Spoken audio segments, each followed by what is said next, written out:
Good afternoon, everyone. Pediatric Center of Excellence in HIV Care at ICH Chennai welcomes all the participants for today's RDLS session. Today's topic is opportunistic infections in children, prophylaxis, diagnosis, and management. We have with us Dr. E. Suresh sir. Dr. E. Suresh sir has been working as a senior medical officer at the Pediatric Center of Excellence at the Institute of Child Health and Hospital for Children since 2006. He has successfully completed the Principles of HIV/STD Research and Clinical Management of HIV courses from the University of Washington, Seattle, and earned a postgraduate diploma in HIV medicine from the School of Tropical Medicine, Kolkata. His extensive experience in pediatric HIV care and specialized training has contributed significantly to strengthening HIV treatment and care services. We welcome you, sir, for today's session. A quick note for the participants, please keep posting your questions in the chat box. All the questions will be addressed at the end of the session. Over to you, sir. Good afternoon, all. Thank you, ma'am, for a nice introduction. So I'll go to the topic.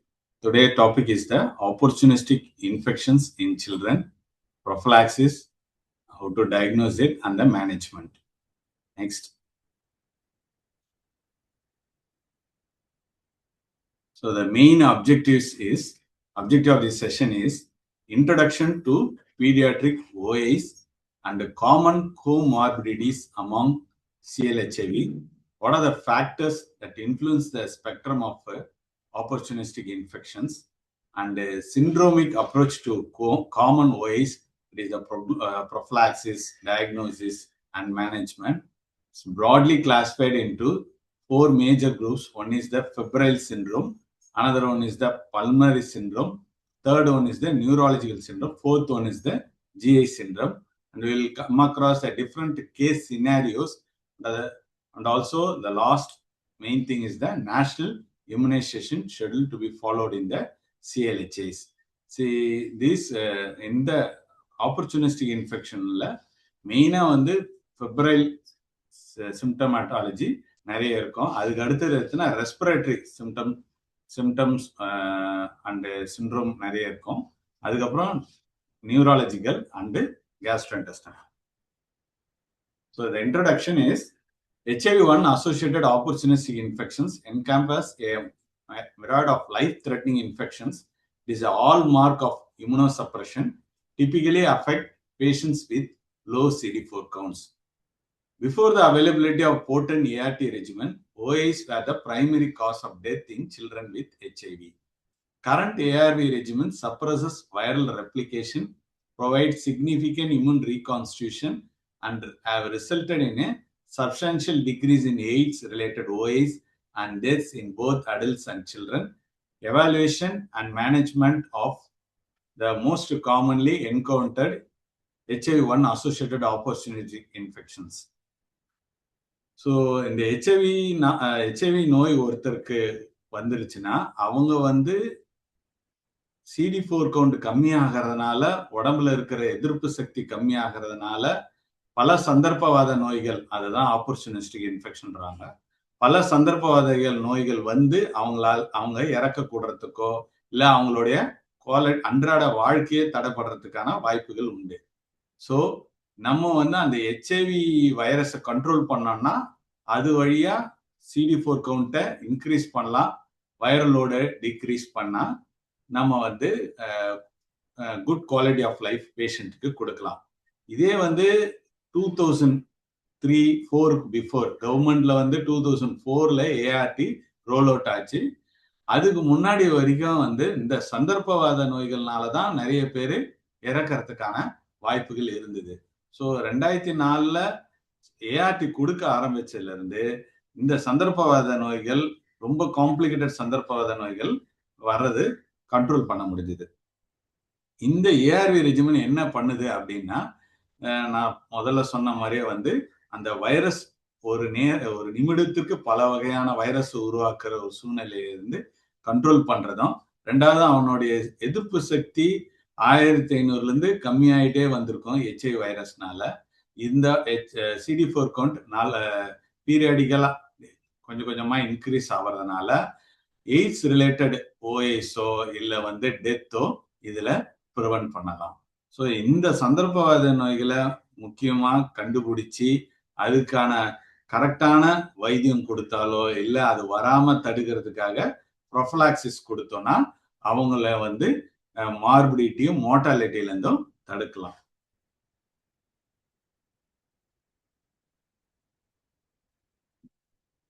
Slide is not moving.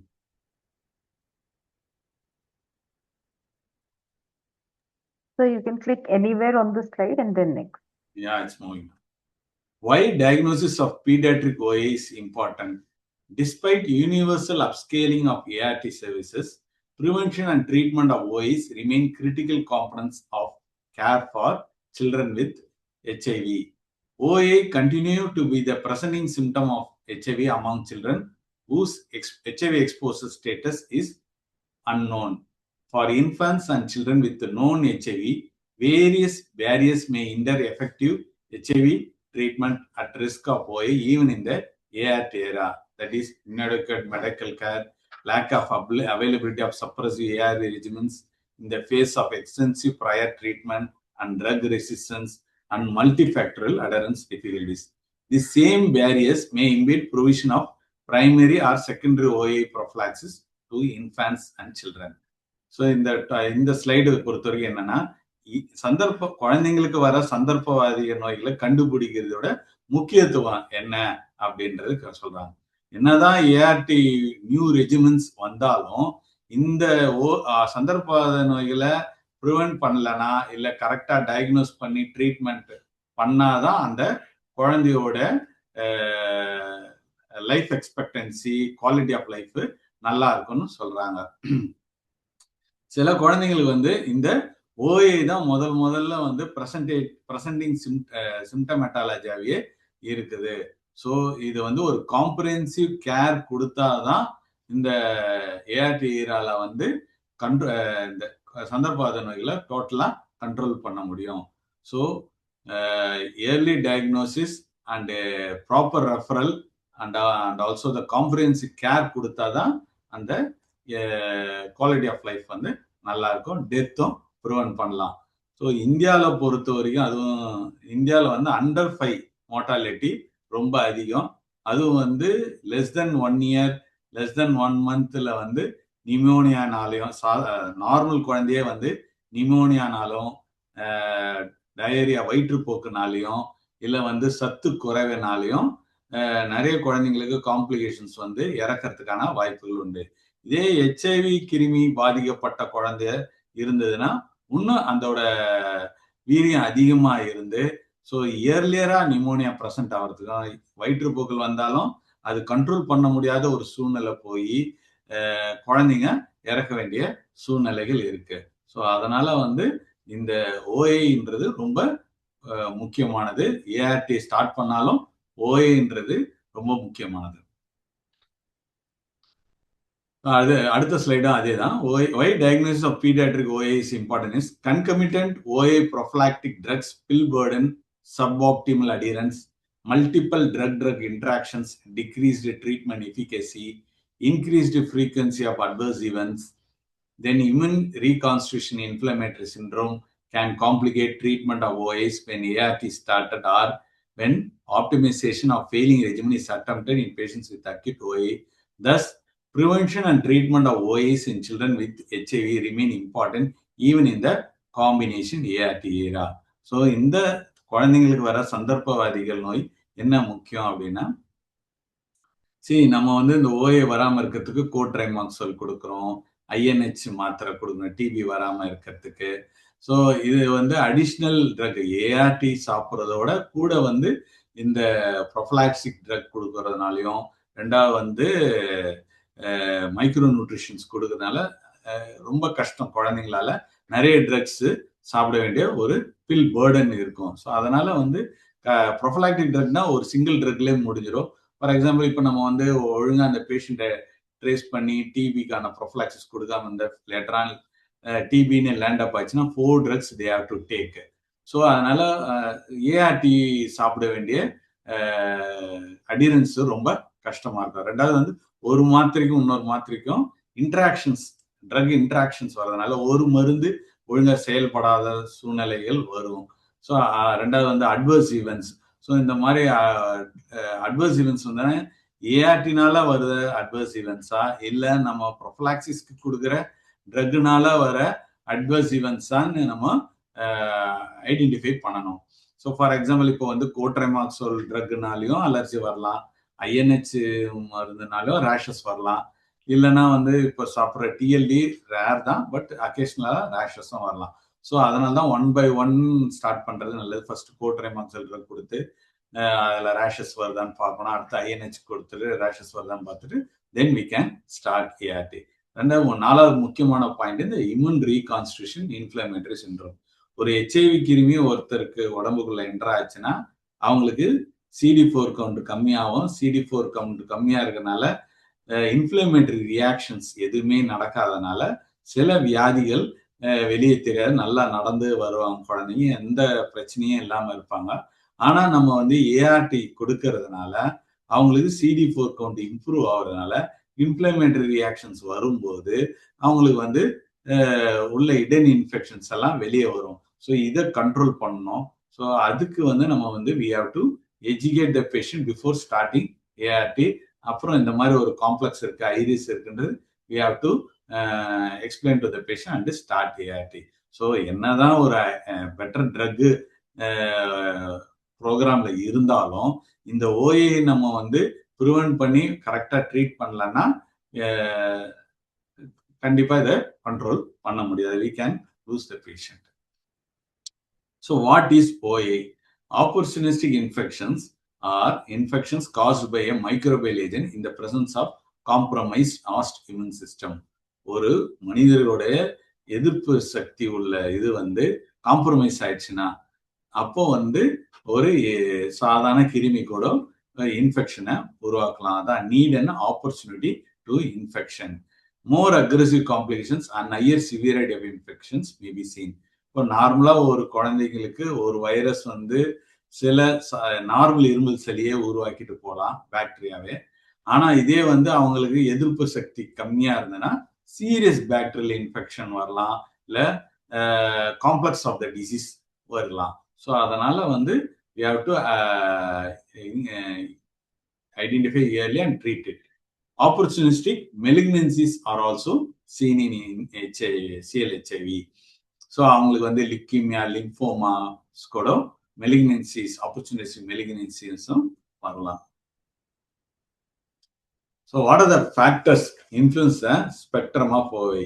என்னென்ன காரணங்கள்லாம் இந்த OA வர்றதுக்கான வாய்ப்பு இல்லை? ஒன்று வந்து age, அப்புறம் வந்து nutritional status. இப்போ ஏஜ் எடுத்துட்டுனா சின்ன குழந்தைங்களுக்கு அவங்களுக்கு வந்து அந்த இம்யூன் சிஸ்டமே மெச்சூர்டா இருக்காது. ரெண்டாவது அவங்களுடைய லிவர் மெச்சூரிட்டி இருக்காது. So metabolism of the drugs as well as the immune சிஸ்டமும் ரொம்ப வீக்கா இருக்கனால they are more prone for infections. Viral disease ரொம்ப வரும், சீரியஸ் பாக்டீரியல் இன்ஃபெக்ஷன்ஸ் வரும் when compared to the adult. ரெண்டாவது வந்து நியூட்ரிஷனல் ஸ்டேட்டஸ். நம்ம இந்தியாவில், தமிழ்நாடு, இந்தியா இஸ் டெவலப்பிங் கண்ட்ரினால நியூட்ரிஷனல் ஸ்டேட்டஸ் வந்து எப்பொழுதுமே வந்து நம்ம குழந்தைங்களுக்கு கொஞ்சம் கம்மியா இருக்கிறதுக்கு வாய்ப்புகள் உண்டு. அதுவும் இந்த ஹெச்ஐவினால பாதிக்கப்பட்ட குழந்தைங்களுக்கு நியூட்ரிஷனல் ஸ்டேட்டஸ் ரொம்ப புவரா இருக்கு. ஸோ ஒரு உதாரணத்துக்கு எடுத்தோம்னா இந்த ஹெச்ஐவி வைரஸ் வந்து it will affect mainly the muscles proteins. So புரதச்சத்து உள்ள உணவு வகைகள் கரெக்டா குழந்தைங்களுக்கு போய் சேருதா அப்படின்றத பார்க்கணும். இதே லெஸ் தென் 6 years வந்து மதர் வந்து ஆஃப் ஃபார் பிரெஸ்ட் மில்க் இருக்கும். அதுக்கப்புறம் then there is a complementary feeding இருக்கும். ஸோ இந்த காம்ப்ளிமெண்டரி ஃபீடிங்ல வந்து நிறைய மித்ஸ்னால குழந்தைங்களுக்கு வந்து ஐடியல் பேலன்ஸ்டு டயட்டு யாருமே கொடுக்கறது இல்லை. இதெல்லாம் வந்து இந்த artificial foods like Nestum, Cerelac அது மாதிரி ஒரு ஃபுட்டு ஐடென்டி தான் போயிடுறாங்களே தவிர நார்மல் ஃப்ரூட்ஸ், வெஜிடபிள்ஸு, அதுக்கப்புறம் வந்து சத்து மாவு கஞ்சி அது மாதிரிலாம் இல்லை, எக்கு ஒயிட்டு அது மாதிரி கொடுக்கறத வந்து தவிர்க்கிறதுனால குழந்தைங்களுக்கு ஐடியலான புரதச்சத்து போகாதனால அவங்க இன்னும் வந்து மால்நரிஷ்டா வர்றதுக்கான வாய்ப்புகள் இருக்கு. ஸோ நிறைய குழந்தைங்க வந்து ஃபெயிலியர் டு த்ரைவ் ஆகுறாங்க. ஃபெயிலியர் டு த்ரைவ்னா அந்தந்த வயசுக்கான எடை கூடுதல் கம்மியாகிக்கிட்டே இருக்கு. அதனாலதான் மிட் டேர்ம் சர்க்கம்பரன்ஸ் பெண்ணு குழந்தைங்க வந்து நம்மளுடைய ஃபாலோஅப்புக்கு வரும்போது ஒவ்வொரு வாட்டியும் லெங்க்த்து வெயிட் செக் பண்றதோட மிட் டேர்ம் சர்க்கம்பரன்ஸும் செக் பண்ணணும். அண்ட் மைல் ஸ்டோன்ஸ் கரெக்டா டெவலப் ஆகுதான்றதையும் பார்க்கணும். சப்போஸ் அவங்களுக்கு வந்து பீரியாடிக்கல் வெயிட் கெயின் இல்லைன்னா நியூட்ரிஷனல் ஓபிக்கு அனுப்பிட்டு அங்கிருந்து வந்து நியூட்ரிஷனல் அட்வைஸ் வாங்கிட்டு புரோட்டீன் கேலரி கேப் எதனா இருக்கான்றத அசஸ் பண்ணி அதை ரெக்டிஃபை பண்ணா நல்லா இருக்கும். ரெண்டாவது எபிடிமாலஜி, பேத்தன் அண்டு என்வாயரன்மெண்டல் எக்ஸ்போஷர். சில ஏரியாஸ் வந்து எண்டமிக் டு த ஆர்கனைசம்ஸ் இருக்கும். ஸோ அந்த ஏரியாவுக்கு தேவையானது மாதிரி நம்ம வந்து அந்த ஏரியாவுக்கு தேவைக்கு ஏற்ற மாதிரி அந்த டிசீஸ்ல இருந்து ப்ரிவென்ட் பண்ணிக்கிறது நல்லது. ஸோ அதுக்கு அடுத்தது எடுத்தோன்னா immunological status, vaccinations received, drug prophylaxis, CPT, IPT. So இதில் வந்து என்னன்னா இப்போ வந்து ஒரு பேஷண்ட்டோட இம்யூனிட்டி பவர் ரொம்ப கம்மியாக இருக்குன்னா நார்மல் பாக்டீரியல் இன்ஃபெக்ஷனோட serious bacterial infection like empyema, osteomyelitis, lung abscess இதெல்லாம் டெவலப் ஆகிறதுக்கான வாய்ப்புகள் இருக்கு. ஸோ இந்த ஹெச்ஐவினால நார்மலாகவே இப்போ எல்லாருக்குமே வந்து அந்த இன்ஃப்ளூயன்சா வேக்சினும் நியூமோகாக்கல் வேக்சினும் கொடுத்துடுறாங்க. இதே வந்து CD4% ரொம்ப கம்மியா இருந்து இல்லை சீரியஸ் பாக்டீரியல் இன்ஃபெக்ஷன் டேஞ்சர் சைன்ஸோட குழந்தைங்களுக்கு இருந்தாதான் அந்த குழந்தைங்களுக்கு வந்து லைவ் வைரஸ் வேக்சின் அவாய்ட் பண்ணணும். Otherwise we can give all the killed vaccines கொடுக்கலாம். ஸோ அப்படி கொடுக்கும்போது நான் சொன்ன அந்த influenza bacteria, pneumococcal bacteria causative pathogen for the pneumonia வர்றதுக்கோ இல்லை காதுல இருந்து சீழ் வர்றதுக்கோ இல்லை அடிக்கடி சளி பிடிக்கிறதோ இல்லை சில பேத்தஜன்ஸ் வந்து இன்வேசிவ் பேத்தஜன் பிரெயின் அஃபெக்ட் ஆகுது, மெனிஞ்சைட்டிஸ் வர்றதையும் தவிர்க்கலாம். So vaccination is very important. அவங்கக்கிட்ட எக்ஸ்பிளைன் பண்ணி so they have to adhere to the vaccine strictly, national immunisation ஷெட்யூலை ஸ்ட்ரிக்டாக ஃபாலோ பண்ணுறது நல்லது. ரெண்டாவது அந்த 6th வீக்ல வந்து சிபிடி கொடுக்கணும், cotrimoxazole preventive therapy. This drug will prevent not only diarrhea, pneumonia as well as toxoplasmosis prevent பண்றதுக்காக இந்த கோட்ரைமாக்சல் drug is very useful. Then comes the IPT. If there is any history of a contact tuberculosis in the homeல இருந்தாலோ இல்லை வந்து they are more prone for tuberculosis இருந்தாலோ we can give IPT for 6 months. Then previous or coexisting ஓஏஸ் இருக்கா, இதுக்கு முன்னாடி எதனா OA இருந்துதான் பார்க்கணும். அதுக்கப்புறம் வந்து லைக் நிமோனியா இருக்கா, டயரியா இருக்கா, மால் நியூட்ரிஷன் இருக்கான்றத எல்லாத்தையும் எவாலுவேட் பண்றது நல்லது. Then ART response, duration, adherence and failure. So ஒரு பேஷண்ட் வந்து அடியரா ஏஆர்டி இருந்தாங்கனாலே அவங்களுடைய ஓஏஸ் டோட்டலாகவே கண்ட்ரோல் பண்ணிடலாம்.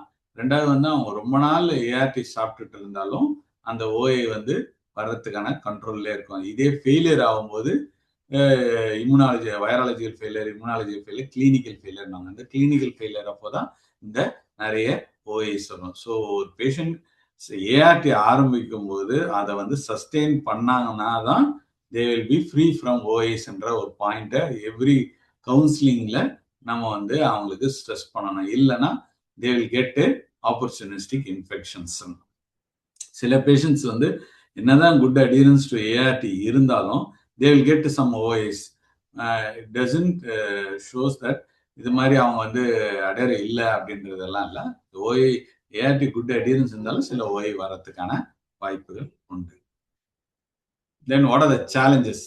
என்னென்ன சேலஞ்சஸ் எல்லாம் இந்த குழந்தைங்களுக்கு வர சந்தர்ப்பவாத நோய்களுக்கு ஃபேஸ் பண்றது அப்படின்னா, usual childhood infections seen in non-HIV infected children like pneumonia and diarrhea, also the commonest infection in HCl HIV. So நார்மலாக இருக்கிற ஒரு HIV பாதிப்பு இல்லாத குழந்தைங்களுக்கு என்ன நோய் காமன் அப்படி எடுத்தீங்கன்னா நியூமோனியாவும் டயரியாவும் இருக்கிறதுக்கான காரணம் இருக்கு. இதே அது இந்த HIV பாதிக்கப்பட்டவங்களுக்கு இந்த 2 நோய் தான் ரொம்ப காமன். அது எப்படி ப்ரெசென்ட் ஆகும்னா ரொம்ப சிவியராகவும் இருக்கலாம், இல்லை ரொம்ப நாள் கண்ட்ரோல் ஆகாம இருக்கலாம், இல்ல அடிக்கடி வர்றதுக்கான இருக்கலாம். இரண்டாவது ஏடிபிகல் கிளினிக்கல் ப்ரெசன்டேஷனாகவும் இருக்கலாம். வைரஸ் பாக்டீரியா தான் இந்த நார்மல் பர்சனுக்கு ரொம்ப காமனாக இருக்கு. வேற இந்த ஹெச்ஐவி பர்சனுக்கு வந்து ஏடிபிகல் ப்ரெசன்டேஷன் ஏடிபிகல் ஆர்கனிசம்ஸும் காமனாக இருக்கும். ஸோ என்னென்ன சேலஞ்சஸ் இதுல இருக்கு சீக்கிரம் கண்டுபிடிச்சி அதுக்கான வைத்தியம் பண்றது நல்லது. Etiology to be considered in view of immune status of the patient, which depends upon ART duration, adherence, CD4 count, viral load, immunizations received, CPT, effective against multiple OAs. So ஒரு பேஷண்டோட எதிர்ப்பு சக்தி எதெல்லாம் டிபெண்ட் ஆகிருக்கு அப்படின்னா, ஒன்று வந்து அவங்க எவ்வளோ வருஷம் ஏஆர்டி சாப்பிட்டுட்டு இருக்காங்க, அவங்க கிரேட்டர் தென் 95% அடியரன்ஸ்ல இருக்காங்களா, அவங்களுடைய CD4 count every 6 months increase ஆயிருக்கா, இல்ல சில பேருக்கெல்லாம் CD4 count 100 cells per millimeter ஒரு வருஷம் ஆனாலும் இன்க்ரீஸ் ஆகாம இருக்கலாம். அதெல்லாம் வந்து நம்ம வந்து க்ளோஸ் மானிட்டர் பண்ணணும். அப்புறம் வைரல் லோடு பீரியாடிக்கலா செக் பண்ணணும். ஃபர்ஸ்ட் 6 months, அப்புறம் 1 year டார்கெட் நாட் டிடெக்டட் கண்டிஷன்லேயே வச்சிருக்கிறோமான்றத பார்க்கணும். அப்புறம் அவங்க வந்து காமன் இன்ஃபெக்ஷனை கண்ட்ரோல் பண்ற தடுப்பூசிகள்லாம் இவங்க போட்டிருக்காங்களா இல்லையன்றத நம்ம இம்யூனைசேஷன் கார்டை கொண்டு வர சொல்லி நம்ம அதை ரீஇன்ஃபோர்ஸ் பண்ணணும்.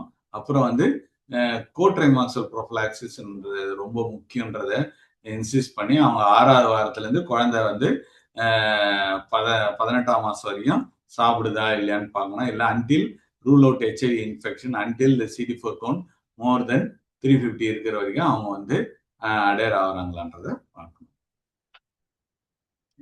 when do we see OAs in children? எப்போ நம்ம வந்து ஒரு குழந்தைக்கு சந்தர்ப்பவாத நோய்கள் இருக்குதா இல்லையா அப்படின்றத பார்க்கணும். ஒன்று வந்து ப்ரீ ஏஆர்டி ஸ்டேஜ். ஒரு பேஷண்ட் வந்து ஐசிடிசிலேருந்து ரெஃபர் பண்ணி டயக்னோஸ் பண்ணி கண்டுபிடிச்சி வரும்போது நம்ம ப்ரீ ஏஆர்டி ரெஜிஸ்டர் பண்ணும்போது அப்போ வந்து அவங்களுக்கு சந்தர்ப்பவாத நோய்கள் எதனா இருக்கா அப்படின்றத நம்ம கண்டுபிடிக்கணும். இதுக்கு முன்னாடி சொன்ன மாதிரி டிபி இருக்கான்னு கேட்கணும். டிபி இருக்கிறதுக்கான சிம்டம்ஸ் என்னென்ன இருக்கா, வெயிட் குறைஞ்சிருக்கா, இல்லை பசி எடுக்குதா, அப்புறம் வந்து இரும்பல் சளி இருக்கா, சாயந்தரமான ஜுரம் இருக்கா. ஸோ அந்த டிபி சிம்டமெட்டாலஜி, இல்லை லூஸ் மோஷன்ஸ் எதனா ஆகுதா, இல்லை ஹெட்ஏக் எதனா இருக்கா, ஃபீவர் எதனா இருக்கான்றத நம்ம ப்ரீ ஏஆர்டி ரெஜிஸ்டர் அப்போ சில கொஸ்டின்ஸ் எல்லாம் கேட்டு கண்டுபிடிக்கணும். ரெண்டாவது வந்து ஐரிஸ் ஸ்பாட். ஸோ ஏஆர்டி ஆரம்பிச்சு வித்தின் 12 வீக்ஸ்க்குள்ள இந்த CD4 கவுண்ட் இன்க்ரீஸ் பண்றதுனால ஐரிஸ் வர்றதுக்கான வாய்ப்புகள் உண்டு. ஸோ அதனால அந்த ஐரிஸ் எவாலுவேட் பண்ணணும். அதுக்கப்புறம் வந்து break through infections, OA in a child with a stable HIV disease. So ஒரு பேஷண்ட் வந்து ஏஆர்டி ஆரம்பிச்சு ஸ்டேபிளா இருக்கிற பேஷண்ட்டு வைரலோடு கம்மியா இருந்தாலும் அவங்களுக்கு வந்து சின்ன சின்ன இன்ஃபெக்ஷன்ஸ் லைக் டயரியா வரலாம், இல்லை காஃப் அண்ட் கோல்டு வரலாம். ஸோ அந்த மாதிரி டைம்லையும் வந்து we have to look for the OAs. அப்புறம் ட்ரீட்மெண்ட் ஃபெயிலியர், லைக் ஃபர்ஸ்ட் வந்து வைராலஜிக்கல் ஃபெயிலியர் வரும், அதுக்கப்புறம் தான் இம்யூனாலஜிக்கல் ஃபெயிலியர் வரும், third one is the clinical failure வரும். ஸோ இந்த கிளினிக்கல் ஃபெயிலியர் அப்போ வந்து ஏஆர்டி ஆரம்பிக்கும் முன்னாடி இருந்த OAs எல்லாம் கடைசியில் இது இந்த ஸ்டேஜில் வர்றதுக்கான வாய்ப்புகள் இருக்கு. ஸோ அப்புறம் வந்து சீக்வலே ஆஃப் OA, சில பேருக்கு வந்து லாங் ஸ்டாண்டிங் நிமோனியா இல்லை long standing lung disease control பண்ணாமல் இருந்தபோது bronchiectasis வரலாம். So this R the conditions இருக்கும்போது we have to look for the OAs. ஒன்று வந்து டயக்னோஸ் அப்போ ப்ரீ ஏஆர்டி ரெஜிஸ்ட்ரேஷன் அப்போ, இன்னொன்று வந்து ஏஆர்டி ஆரம்பிச்சு அந்த முதல் 12 வாரத்தில் அந்த ஐரிஸ் காம்பனண்ட்டை எதிர்பார்க்கலாம். அதுக்கப்புறம் அவன் ஏஆர்டி கொடுத்து ஸ்டேபிளாக இருப்பான், ஒரு 2-3 வருஷம் கழிச்சு கூட அவங்களுக்கு சில பிரேக் த்ரூ இன்ஃபெக்ஷன் வரலாம்.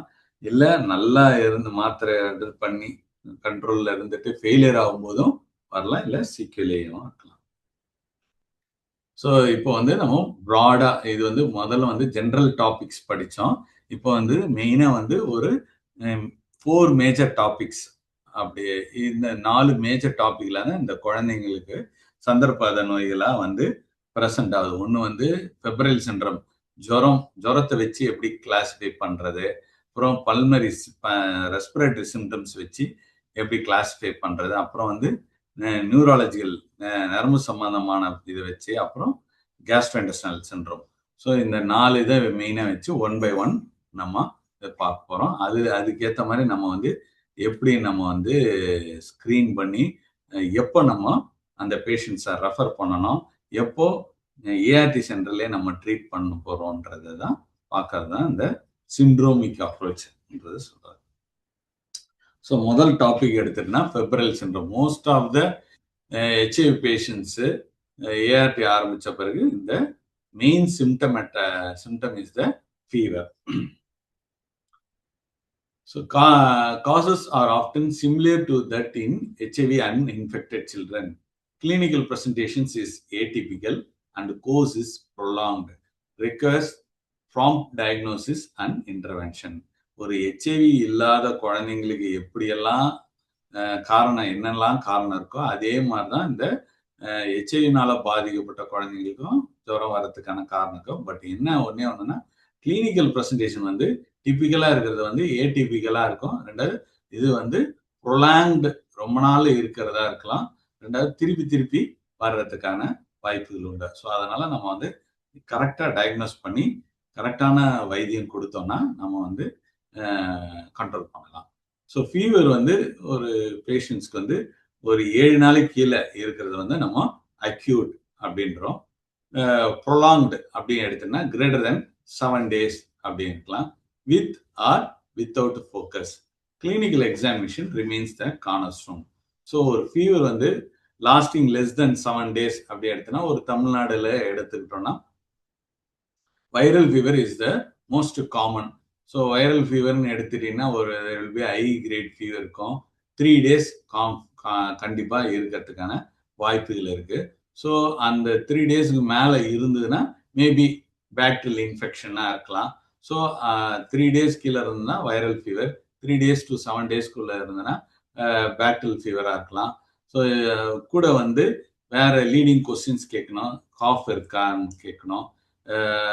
காஃப் இருக்கா, இல்லைன்னா வந்து மூச்சு வாங்குதா, ரெஸ்பிரேட்டரி டிஸ்ட்ரெஸ் இருக்கா. ஸோ அதுக்கேற்ற மாதிரி நம்ம ரெஸ்பிரேட்டரி பெத்தாலஜி ரூல் அவுட் பண்ணணும். ஸோ நம்ம தமிழ்நாட்டில் எடுத்தோன்னா ஒரு வைரஸ் இருக்கலாம், ஃப்ளூ வைரஸ் கூட இருக்கலாம், இல்லை டெங்கு வியாதி இருக்கலாம். 4வது நாள் 5வது நாள் ஃபீவர் வித் ரேஷஸ் வரலாம், இல்லை நிறைய ஃபீவர் வித் மேக்குலோபாப்புலர் ரேஷ் இருக்கலாம், டைஃபாய்டு இருக்கலாம். இதுதான் மெயினாக டெங்கு இருக்கா பார்க்கணும், டைஃபாய்டு இருக்கான்னு பார்க்கணும், மலேரியா இருக்கான்னு பார்க்கணும். அதுக்கப்புறம் வந்து வைரல் ஃபீவரா. So short history less than 7 daysனா நம்ம வந்து இதெல்லாம் யோசிக்கலாம். Prolonged is greater than 7 days அப்படின்னு எடுத்துட்டுனா மேபி டூபர்குலோசிஸாக இருக்கலாம், செப்சிஸாக இருக்கலாம், சில டைஃபாய்டு ஃபீவரில் கூட மோர் தென் 7 days இருக்கலாம், ஸ்க்ரப் டைஃபஸாக இருக்கலாம், இல்லை ஆட்டோ இம்யூன் டிசார்டர்லாம் இருக்கலாம், இல்லைன்னா மெலிக்னன்ஸில் சில கேசஸில் கூட ஃபீவராக ப்ரெசன்ட் பண்ணலாம். ஸோ எதனா ஒரு ஃபீவர் கேஸ் வந்ததுன்னா அதில் வித் ஆர் வித்தவுட் ஃபோக்கஸ் இருக்கான்றதை பார்க்கலாம். அப்புறம் லெஸ் தென் 7 days யூடிஐ கூட we have to think of. அதுவும் கேர்ள் சைல்டுக்கு லெஸ் தென் 1 year அப்படின்னா யூடிஐ இருக்கிறதுக்கான வாய்ப்பு. ஸோ ஒன்று பேஷண்ட்ஸே சிம்டம்ஸ் சொல்கிறாங்களான்னு பார்க்கணும். லைக் ஃபீவர் வந்து சப்சைட்ஸ் வித் பேராசிட்டமாலாக இருக்கா அப்படின்ற ஒரு வார்த்தை கேட்கணும். ரெண்டாவது வந்து ஃபீவர் இல்லாத நேரத்தில் ஏஃபெப்ரைல் பீரியடில் சைல்டு இஸ் பிளேஃபுல் ஆர் நாட்ன்றதை கேட்கணும். Whether the child taking feeds, அப்படி அடெக்வட் ஃபீட்ஸ் இருக்கா, ஃப்ளூயிட்ஸ் எடுத்திருக்காங்களான்னு கேட்கணும். எப்போ கடைசியாக குழந்தை யூரின் போச்சு அப்படின்னு கேட்கணும். 6 hours மேலே யூரின் போச்சு அப்படின்னா குழந்தை வந்து there is a dehydration like a decreased urine output. ரெண்டாவது வந்து லெத்தாஜிக்கா இருக்கா அப்படின்றத கேட்கணும்.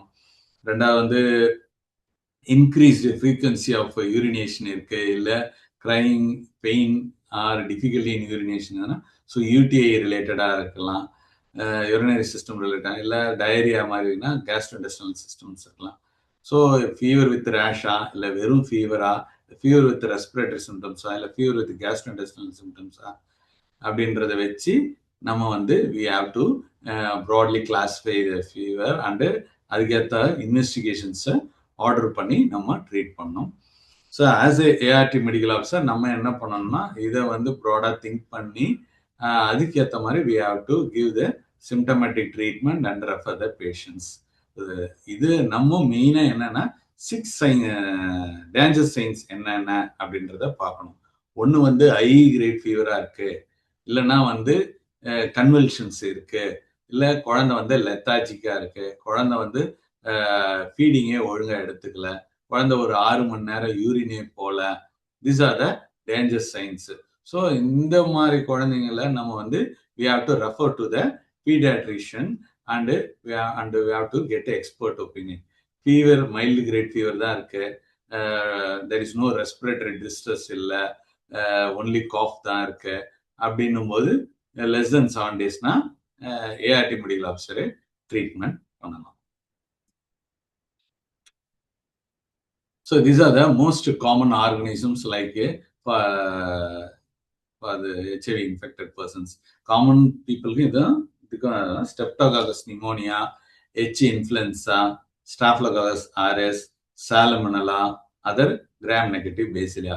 So Streptococcus pneumonia, H. influenza என்னென்னலாம் காஸ் பண்ணோம் அப்படின்னா நிமோனியா காஸ் பண்ணலாம், இல்லைன்னா ஏஎஸ்ஐஎம் சிஎஸ்ஐஎம் காதில் சீழ் வர்றதுக்கான வாய்ப்புகள் இருக்கும். மோஸ்ட் காமன் டான்சிலைட்டிஸ், பெரிஞ்சைட்டிஸ் வர்றதுக்கான வாய்ப்புகள் இருக்கு. ஸ்டாஃப் ஆரஸ் மூலமா இந்த ஸ்கின் இன்ஃபெக்ஷன்ஸ் எதுனா இருக்கா, ஃபரங்க்ளோசிஸ், இம்பெட்டிகோ இருக்கான்றதை பார்க்கணும். சாலமனலால டைஃபாய்டு இருக்கிறதுக்கு, டயரியா இருக்கிறதுக்காகவும் வாய்ப்புகள் இருக்கு. கிராம் நெகட்டிவ் பேசிலினால யூரினரி ட்ராக்ட் இன்ஃபெக்ஷன்ஸ் இருக்கலாம், இல்லை கேஸ்ட்ரோஇன்டெஸ்டினல் இன்ஃபெக்ஷன்ஸும் வரலாம். So these are the most common organisms causing OAs in the HIV infected person. So நம்ம செலக்ட் பண்ற ட்ரக்கும் வந்து whether it covers these organisms அப்படின்றத நம்ம we have to identify and treat it. For example, Streptococcus pneumonia and H. influenza will control with the amoxicillin 50 mg per kilogram per day. Whereas Staph aureus எடுத்துட்டீங்கன்னா amoxicillin with clavulanic acid கொடுக்கலாம், இல்லைன்னா சஃப்ளெக்சினும் கொடுக்கலாம். Then fourth, Salmonella வந்து you can go for cefixime or double the dose for the enteric organisms. For example, cefixime எடுத்தீங்கன்னா 8 to 10 mg per kilogram per day அப்படி கொடுக்கலாம். இதே வந்து ciprofloxacin 15 mg to 20 mg per kilogram per day கொடுக்கலாம். அடுத்தது எடுத்தீங்கன்னா azithromycin எடுத்தீங்கன்னா 20 mg, normal இது வந்து 8 to 10 mg, வேறஸ் என்ட்ரிக்கு வந்து 20 mg per kilogram per day for 5 days கொடுக்கலாம். ஸோ கிராம் நெகட்டிவ் பேஸ்லே அப்படின்னா அதே மாதிரி செஃபிக்சைம் ஆர் ஓஃப்ளாக்சின்ல 10 to 10 mg per kilogram per day கொடுக்கலாம். ஸோ இந்த ஆர்கனைசம்ஸ் சஸ்பெக்ட் பண்ணோம் இல்லை வந்து டயக்னோஸ் பண்ணி கண்டுபிடிச்சோன்னா we have to select this appropriate antibiotic, then only it will control. So முதல்ல சொன்ன மாதிரி ஒன்று வந்து duration of fever, whether it is less than 7 days, greater than 7 days அப்படின்றத பார்க்கணும். அப்புறம் லோக்கல் எபிடியோமாலஜி, ஃபார் எக்ஸாம்பிள் சில இடத்துல வந்து ஜாப்பனீஸ் என்கெஃபலைட்டிஸ் காமனாக இருக்கும், லைக் செங்கல்பட்டு, காஞ்சிபுரம், சென்னையில் சில இடத்துல. ஸோ அதே மாதிரி டெங்கு கேசஸ் சில இடத்துல அதிகமாக இருக்கும், இல்லைன்னா வந்து காலாசார் சில இடத்துல அதிகமாக இருக்கும், மலேரியா சில இடத்துல அதிகமாக இருக்கும். ஸோ அது மாதிரி அந்த ஏரியாவில் எந்த டிசீஸ் ரொம்ப காமன், சில டைமில் வந்து ஃப்ளூ சீசன் டைமில் கூட we have to think of any not responding to routine antibioticsனா இப்போ வந்து ஃப்ளூ டயக்னோஸ் பண்ணி we have to give anti-flu medicine. So local epidemiology is very important. Then other predisposing factors எடுத்தோன்னா malnutrition. ஒரு normal சைல்டோட ஒரு மால்நியூட்ரிஷ்டு சைல்டுக்கு வந்து ஈஸியாக இன்ஃபெக்ஷன்ஸ் வரும். அதே சமயத்தில் அது வந்து ரெக்கரண்டாகவும் வரலாம், அது ப்ரொலாங்டாக இருக்கலாம். ஹிஸ்ட்ரி ஆஃப் கான்டாக்ட் யோசிக்கணும். Like hand foot mouth disease இப்போ ரொம்ப காமனாக இருக்குது, flu, corona virus infection, so tuberculosis, இதெல்லாம் ரொம்ப ஹிஸ்ட்ரி ஆஃப் கான்டாக்ட் இருந்தாலே சான்சஸ் ஆக இருக்கு. தென் சில பேஷண்ட்ஸ்க்கு ரொம்ப CD4 கவுண்ட் ரொம்ப லோவா இருக்கா, இல்லைன்னா drug related bone marrow failure இருந்தாலோ, இல்லை ரொம்ப வைரல் லோடு அதிகமா இருந்ததுன்னா இதெல்லாம் predisposing factors. So then also we have to assess the treatment status. அப்புறம் அவங்க வந்து ஏஆர்டி வந்து ரெஸ்பான்ஸ் நல்லா இருக்கா அப்படின்றது, ஸ்டேஜிங் அந்த டிசீஸ் பீரியாடிக்கலா டிக்ரீஸ் ஆகுதா இல்லையான்றதை வச்சுதான் இந்த ஃபெப்ரல் சிண்ட்ரோம் அசஸ் பண்ணும். ஸோ இதுக்கு முன்னாடி நான் சொன்ன மாதிரியே வந்து always we have to check for the danger signs. What are the things we have to ask, என்னென்னலாம் கேட்கணும், என்னென்னலாம் ஒரு ஏஆர்டி மெடிக்கல் ஆஃபீஸர் பார்க்கணும் அப்படின்னா என்ன கேட்கணும்னா, குழந்தை நல்லா தண்ணி குடிக்குதா, பால் நல்லா குடிக்குதா, தாய்ப்பால் குடிக்குதா அப்படின்னு, எது சாப்பிட்டாலும் வாந்தி எடுக்குதா. எல்லா குழந்தைங்களுக்கு வந்து GRD gastroesophageal reflux disease less than 1 இயர்ல இருக்கும். பட் ஆஃப்டர் 15 மினிட்ஸ் 30 மினிட்ஸ் கழிச்சு 1 இயர் 1 ஹவர் கழிச்சும் குழந்தை வந்து எது கொடுத்தாலும் வாமிட் எடுத்துருது, எதுவுமே வயிற்றுல நிக்கல அப்படின்னு மதர் கம்ப்ளைண்ட் பண்ணாலும் this shows the danger sign. As the child had convulsions, வலிப்பு வந்ததா அப்படின்னும். பெரியவங்க மாதிரி இருக்காது, குழந்தைங்களுக்கு பொறுத்த வரைக்கும் அப்பர்ட் கேஸ் இங்கே இருக்கும், கண் அப்படியே இருக்கும், இல்லை வெறும் டானிக் மூவ்மெண்ட் மட்டும் இருக்கும். So we have to ask any convulsions, persistent vomiting, or the patient is child is drinking well or breastfeeding well என்றதை கேட்கணும். What we have to look for அப்படின்னா, குழந்தை ரொம்ப சோர்வா இருக்கா, லெத்தாஜிக்கா இருக்கா, இல்லை சுயநினைவு இல்லாம இருக்கா, ஆர் குழந்தைக்கு அந்த நேரத்துல வந்து எதனா வலிப்பு வந்துட்டு இருக்கா அப்படின்னா, this needs an urgent attention. we should not treat the patient. We have to refer to the pediatric center, or we have to admit and monitor the child.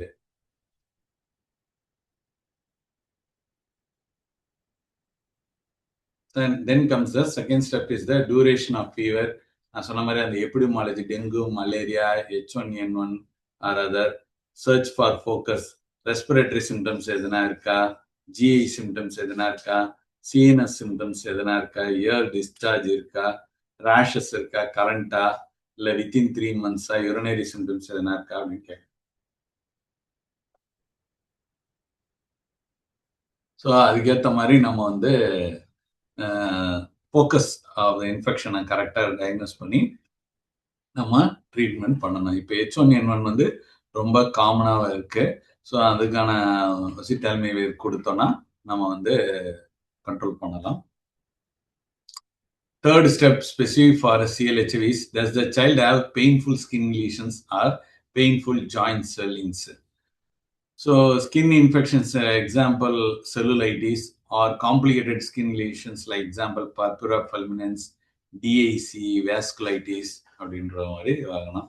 So நார்மலாக நம்ம பார்க்கறது வந்து எடுத்துக்கிட்டோம்னா செல்லுலைட்டிஸ் இருக்கான்னு பார்க்கணும். ஸோ நார்மலாக ஒரு லைட்டாக சின்ன புண்ணு இருக்கும், அந்த புண்ணை சுற்றி வந்து வீங்கி இருக்கும், அந்த இடமே ஹோல் ரீஜனே வீங்கி இருக்கும், அந்த இடத்த தொட்டு பார்த்தோம்னா ரொம்ப வார்மாக இருக்கும். So this shows there is a inflammation, செல்லுலைட்டிஸா இருக்கிறதால it needs a proper antibiotics. So அந்த என்ன பேத்தஜன்றதை ஐடென்டிஃபை பண்ணி வெதர் பேரண்டல் ஆன்டிபயோட்டிக்ஸ் தேவையா இல்லை ஓரல் ஆன்டிபயோட்டிக்ஸ் தேவையான்றதை பார்க்கணும். Then comes septic arthritis or post viral arthritis or osteomyelitis. சில குழந்தைங்களுக்கு ஜுரம் வந்து ஜுரம் சரியாயிடும், ஆனால் ஒரு 5வது நாள் 6வது நாளில் வந்து குழந்தைக்கு அந்த இடத்த அந்த சில பர்டிகுலர் ஜாயிண்ட் மட்டும் வீங்கி இருக்கும். மோஸ்ட் ப்ராபபிளி நீ அண்ட் ஆங்கிள் ஜாயிண்ட் இருக்கும். அந்த குழந்தையால அந்த காலை மூவ் பண்ணவே முடியாது, அது தொட்டாலே அழுவும். ஸோ ரியாக்டிவ் ஆர்த்ரைட்டிஸ்ன்னுவாங்க, that is the post viral arthritis அப்படின்வாங்க. சில குழந்தைங்க பேக்டீரியல் கிருமியா வந்து joints, most probably hip joints affect பண்ணி அந்த குழந்தை ஹிப் மூவ் பண்ணும்போதே வந்து அழறதுக்கான வாய்ப்பு, ஆர் நீ ஜாயிண்ட் ஒன்று செப்டிக் ஆர்த்ரைட்டிஸ். சில குழந்தைங்க இன்ஃபெக்ஷனே வந்து அந்த போனே இன்ஃப்ளேம் பண்ணி ஆஸ்டியோமைலைட்டிஸ் வரும். So always we have to look for any painful skin infections or painful joint swelling. Next comes does the child have pain in abdomen, vomiting, diarrhea, yellow discoloration of eyes and urine பார்க்கணும். So ஒரு குழந்தை வந்து எனக்கு வயிறு வலிக்குது, எது குடிச்சாலும் நிக்கல, வாந்தி எடுக்குது, ரொம்ப வாட்டரியா டயரியா ஆகுது, இல்லை கண்ணு மஞ்சள் ஆகுது, இல்லை யூரின் மஞ்சளா இருக்கு அப்படின்னும் போது நம்ம வந்து சில மாத்திரைங்கனாலையும் அது மாதிரி கண் மஞ்சள் ஆகலாம், வலி இருக்கலாம், இல்லை கேஸ்ட்ரைட்டிஸ்னாலும் வரலாம். இப்போ ரொம்ப காமனா இருக்கு ஜங்க் ஃபுட்ஸ் சாப்பிட்றதுனால, இல்லை இம்ப்ராப்பர் ப்ராப்பர் ஸ்லீப் இல்லாதனாலயோ, ரெண்டாவது மஞ்சக்காமல இல்லை லிவர் இன்ஃபெக்ஷன் ஆனாலும், இல்லை பேன்கிராஸ் இன்ஃபெக்ஷனாலேயோ வர்றதுக்கான ரெண்டாவது மெயின் திங் வந்து இன்டெஸ்டினல் அப்ஸ்ட்ரக்ஷன் இருக்கனால அந்த குழந்தைங்களுக்கு வந்து பில்லியஸ் வாமிட்டிங் இருக்கா அப்படின்றது. ஸோ ஒரு குழந்தை வாந்தி எடுக்குதுன்னா நம்ம வந்து பித்தமா எடுக்குதா அப்படின்றத கேட்கணும். அப்படி இருந்தா ஒரு டவுட்டை வச்சுக்கணும், இன்டெஸ்டினல் அப்ஸ்ட்ரக்ஷன் இருக்கா அப்படின்றத யோசிக்கணும். Then comes a point of, does the child have a fever, anemia, breathlessness, swelling of both feet, bipedal edema, bleeding gums, or non-blanching skin lesions அப்படின்னு இருக்கான்னு பார்க்கணும். சில குழந்தைங்க வந்து ஜுரம் இருக்கலாம், இல்லை ரத்த சொகை இருக்கலாம், மூச்சு வாங்கலாம், 2 காலும் வீங்கி இருக்கலாம், இல்லைன்னா வந்து தானா ஈர்ல இருந்து ரத்தம் வரலாம். ஸோ இது மாதிரி இருக்கும்போது இந்த ஃபீச்சர்ஸ் எல்லாம் பார்க்கும்போது அனிமியா இருக்கிற ரத்த சொகையினாலேயும் வர்றதுக்கான வாய்ப்புகள் இருக்கு. அந்த ரத்த சொகை வர்றதுக்கு காரணம் வந்து மெயின் இந்தியாவில் எடுத்துக்கிட்டா நியூட்ரிஷனல் காரணத்தினால தான் இருக்கும். அந்த நியூட்ரிஷனை வந்து மேபி டியூ டு அயன் டெஃபிஷியன்சினாலேயும் இருக்கலாம், இல்லை விட்டமின் B12 இருக்கலாம். ஸோ அது மாதிரி அதுக்கு தேவையான investigations like iron binding capacity, serum ferritin level இதெல்லாம் செக் பண்ணி பெரிஃபரல் ஸ்டடி எல்லாம் பண்ணி அயன் சப்ளிமெண்ட்ஸ் கொடுக்கணும். இதே வந்து விட்டமின் B12 கம்மியாக இருந்ததுன்னா விட்டமின் B12 சப்ளிமெண்ட்ஸ் கொடுக்கணும். ஸோ இது வந்து டிபெண்டிங் அப்போ கிரேடு பார்க்கணும், மைல்டா, மாடரேட்டா, சிவியரா அப்படின்றத பார்க்கணும். சிவியர் ஸ்டேஜில் தான் வந்து anaemia with failures features like மூச்சு வாங்குறது, கை கால் வீக்காக இருக்கிறது அப்படின்றத பார்க்கலாம். நம்ம ஏஆர்டியில் வந்து சிடோவிடின் சாப்பிட்றதுனாலையும் இந்த சிவியர் அனிமியா வரலாம். இல்லைன்னா HIV கிருமினாலேயே நம்ம வந்து போன் மேரோ சப்ரஷன் ஆகியும் நம்மளுக்கு வந்து அனிமியா வரலாம். இல்லை புற்றுநோய் லிம்போமா லுக்கிமியானாலையும் இது மாதிரி ரத்த சொகை வர்றதுக்கு காரணங்கள் இருக்கலாம். ஸோ என்ன வகையான காரணம்னு பார்க்கணும். அது எதனா ட்ரக்ஸ் சாப்பிட்றாங்களான்னா பார்க்கணும். ரெண்டாவது அதுக்கேற்ற சப்ளிமெண்ட்ஸ் கொடுக்கணும், இல்லை ரெஃபர் பண்ணணுமா, ஹெமட்டாலஜிஸ்ட் ஒப்பீனியன் வாங்கணுமான்றதை பார்த்து ரெஃபர் பண்ணணும். தேர்ட் ஸ்டெப் வந்து what is the child latest absolute CD4 count or CD4%. ஒரு குழந்தையோட 5 வயதுக்கு கீழே தான் பர்சன்டேஜ் பார்க்கணும். லெஸ் தென் 5%, 15% இருக்கா அப்படின்னா நிறைய சந்தர்ப்பவாத நோய்கள் வரத்துக்கான வாய்ப்புகள் இருக்கு. அதே மாதிரி அப்சல்யூட் CD4 கவுண்ட்ன்றது 5 வயதுக்கு மேலே இல்லை அடல்ட்ஸ்க்கு 2 பேருக்கும் சேம் தான். 1500 இருக்கா, அதுக்கு மேலே இருக்கான்றதை பார்க்கணும். எப்போ நம்ம யோசிக்க வேண்டியதுன்னா 500 கீழே இருக்கு அப்படின்னும் போது we have to strictly monitor. அது 350 கீழே இருக்குன்னா we have to closely monitor the patient and also we have to give cotrimoxazole prophylaxis. இதே 100க்கு கீழே வந்துன்னா எய்ட்ஸ் காம்ப்ளெக்ஸ் டிசீசஸ் எல்லாம் வரும். ஸோ அதனால தான் வந்து லேட்டஸ்ட் அப்சல்யூட் CD4 கவுண்ட் பார்த்து we have to assess இது. அப்புறம் what is the latest viral load இருக்குன்றத பார்க்கணும். Then what medications is the child currently taking and since when, especially cotrimoxazole prophylaxis. So ஒரு குழந்தை வந்து கோட்ரைமாக்சோல் ப்ரொஃபிலாக்சிஸ் சாப்பிட்டுட்டு இருக்கிற குழந்தைக்கு PCP நிமோனியா, நியூமோசிஸ்டிஸ் கெரனியா நிமோனியா, இல்லை நியூமோசிஸ்டிஸ் ஜெரோவிச்சி நிமோனியா வர்றதுக்கான வாய்ப்புகள் ரொம்ப கம்மி. ஸோ அதனால வந்து ஒரு குழந்தை கோட்ரைமாக்சோல் ரெகுலராக சாப்பிட்டுச்சுன்னா லெஸ் தென் 1 இயர் நிமோனியா வந்ததுன்னா we have to suspect some other bacterial pathogens யோசிக்க வேண்டியதுதான். Is the child adherent? While adherent to ART, immunity will improve. Iris may develop presenting as a febrile illness. So சில குழந்தைங்க ART ஆரம்பித்தோடனே immunity improves ஆகி iris வரும். So அதுவும் நம்ம வந்து diagnose பண்ணி ட்ரீட்மெண்ட் பண்ணணும். So what are the commonly observed causes for prolonged fever? ஏற்கனவே சொன்ன மாதிரி டிபியா இருக்கலாம், இல்லை சாலமோனல்லா டைஃபாய்டா இருக்கலாம், இல்லைன்னா அக்யூட் பாக்டீரியல் இன்ஃபெக்ஷன், எங்கன்னா ஒரு இடத்துல பாக்டீரியல் இன்ஃபெக்ஷன்ஸ் எல்லாம் எம்பைமா இருக்கலாம், ஆப்சிஸ் இருக்கலாம். சில ட்ரக்ஸ் கூட ஃபீவர், ப்ரொலாங்டு ஃபீவர் கொடுக்கலாம், இல்லை மெலிக்னன்சி இருக்கான்றதை பார்க்கணும். So what are the physical examinations பார்க்கணும். ஹெட் டு டோ எக்ஸாமினேஷன் பார்க்கணும். ஜென்ரல் அப்பியரன்ஸ் பார்க்கணும். whether they are moderately built or poorly built or well nourished அப்படின்றத பார்க்கணும். ஸோ அதுக்கப்புறம் vital signs, heart rate, respiratory rate பார்க்கணும், blood pressure measure பண்ணணும், temperature check பண்ணணும், high grade temperature இருக்கா பார்க்கணும், பிளட் ப்ரெஷர் கம்மியாக இருந்ததுன்னா we have to suspect that maybe இந்த டீஹைட்ரேஷனாக இருக்கலாம். ரெஸ்பிரேட்டரி ரேட் அதிகமாக இருந்துச்சுன்னா we have to think for any respiratory pathology. Anthropometry ஒவ்வொரு வாட்டி height, weight, mid of circumference பார்க்கணும். ஸோ வெயிட்டும் ஹைட்டும் கம்மியாக இருந்துகிட்டே இருந்துச்சுன்னா அந்த குழந்தைக்கு வந்து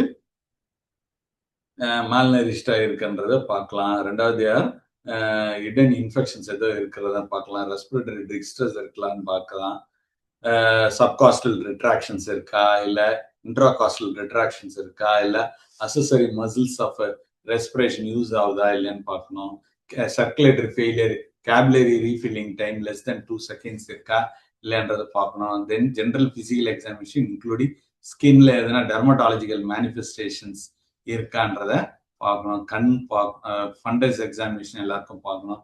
சைட்டோமெகலோ வைரஸ், ரெட்டினைட்டிஸ் இருக்கா, இல்லைன்னா விட்டமின் ஏ டிஃபிஷியன்சி ஃபீச்சர்ஸ் இருக்கா, இல்லைன்னா அனீமியா பேலார் இருக்கா, இல்லை சைனோசிஸ் இருக்கா அப்படின்றத பார்க்கணும். அப்புறம் ஓரல் எடுத்தோன்னா எனி ஆப்தஸ் அல்சர் இருக்கா, இல்லை ஆங்குலர் கேலைட்டிஸ் இருக்கா, இல்லை ஓரல் ஹேரி லியூக்கோப்ளேக்கியா இருக்கா, இல்லை ஓரல் கேண்டிடியாசிஸ் இருக்கா, இல்லை டான்சிலைட்டிஸ் இருக்கா அப்படின்றத செக் பண்ணோம். அப்புறம் எனி க்ரானிக் இயர் டிஸ்சார்ஜ் எதுனா இருக்கா பார்க்கணும், இல்லை க்ரானிக் சைனசைட்டிஸ் எதுனா இருக்கா இல்லையான்னு பார்க்கணும். ஸோ ஒவ்வொரு சிஸ்டமும் வந்து நம்ம வந்து அசஸ் பண்ணணும். ஸோ ஒரு குழந்தை ஃபீவர்னு வந்ததுன்னா முதல்ல வந்து சிக் லுக்கிங்கு, டேஞ்சர் சைன்ஸ் ஆல்ரெடி நான் சொன்னது தான் இருக்கா இல்லையான்னு பார்க்கணும். இருந்துன்னா உடனே நம்ம பீடியாட்ரிஷியன் கிட்ட அனுப்பணும். நோ அப்படின்னும் போது அப்புறம் வந்து லோக்கலைசிங் சைன்ஸ் எதனா இருக்கான்னு பார்க்கணும். அப்போ அதே மாதிரி எதனா இருந்தால் பீடியாட்ரிஷியனுக்கு அனுப்பணும், இல்லைன்னா விட்டுறணும். அதுக்கப்புறம் வந்து அந்த ஜுரம் வந்து 100 டிகிரிக்கு மேலே இருக்கா, இல்லை 3 மாசத்துக்கு கீழே இருக்கா அப்படின்னா உடனே நம்ம பீடியாட்ரிஷியன் கிட்ட அனுப்பிடணும். ஏன் அப்படின்னா less than 3 months greater than 100னா செப்சிஸ் இருக்கிறதுக்கான வாய்ப்புகள். ஃபர்ஸ்ட் 7 நாள் வர்றது வந்து இயர்லி நியோநேட்டல் செப்சிஸ்வாங்க. மோர் தென் 7 days கழிச்சது லேட் நியோநேட்டல் செப்சிஸ் இருக்கும். ஸோ லெஸ் தென் 3 monthsனா occult infection, serious bacterial infections அப்புறம் இதெல்லாம் இருக்கிறதுனா உடனே needs and admission and immediate care. So அதனால வந்து we have to refer to the pediatrician. இதே 3 வயசுக்கு மேலே இல்லை 100 டிகிரிக்கு கீழே இருந்ததுன்னா நம்ம வந்து ஓரல் ஃப்ளூயிட்ஸ் கொடுத்துட்டு ஓஆர்எஸ் ஃப்ளூயிட் கொடுத்துட்டு ஆன்டிபயரிட்ஸ் கொடுத்துட்டு ஹோம்மேட் ஃப்ளூயிட்ஸ் கொடுத்துட்டு நம்ம தென் we have to reassess the patient after 24 to 48 hours. So empirical antibiotic சில பேத்தஜன்ஸ் நம்ம சஸ்பெக்ட் பண்ணி கொடுக்கலாம். அதே சமயத்தில் நம்ம வந்து we have to take blood culture, urine culture and sensitivity and எந்த ஆன்டிபயோட்டிக் சென்சிட்டிவா இருக்கோ we have to supplement the medicine. Then comes நம்ம இப்போ எக்ஸ்டென்சிவா ஃபெப்ரைல் ஃபீவரோட வந்தா எப்போ நம்ம பீடியாட்ரிஷியன் கிட்ட ரெஃபர் பண்ணோம், இல்லை எப்போ ஏஆர்டி மெடிக்கல் ஆஃபீஸரை பார்க்கணும் அப்படின்றத தெரிஞ்சுக்கிட்டோம். அடுத்தது கம்ஸ் பல்மரி சிண்ட்ரோம்.